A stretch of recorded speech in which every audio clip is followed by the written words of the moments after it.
Recent గా జైపూర్ లో pressure cooker పేలి 47 ఏళ్ల మహిళ అక్కడికక్కడే మరణించింది. మరి పేలకుండా ఉండాలంటే ఎలాంటి జాగ్రత్తలు తీసుకోవాలి ఈ వీడియోలో చెప్తాను. ఈ వీడియోని సేవ్ చేసి పెట్టుకోండి, మీకు ఖచ్చితంగా ఉపయోగపడుతుంది.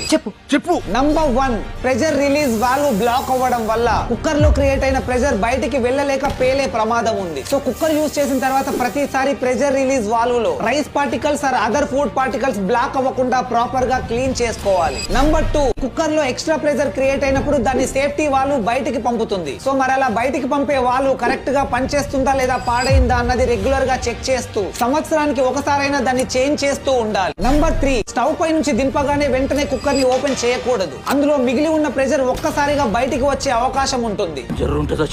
సో కుక్కర్ విజిల్ ని స్పూన్ తో పైకి లేపి ప్రెషర్ అంతా వెళ్లిపోయిన తర్వాత నిదానంగా ఓపెన్ చేయడం మంచిది. ఈ వీడియోని మీకు టేస్టీ ఫుడ్ వండి పెట్టే మీ మదర్, సిస్టర్ అండ్ వైఫ్ తో ఖచ్చితంగా షేర్ చేయండి. చాలా మందికి ఈ విషయాలు తెలియకపోవచ్చు అండ్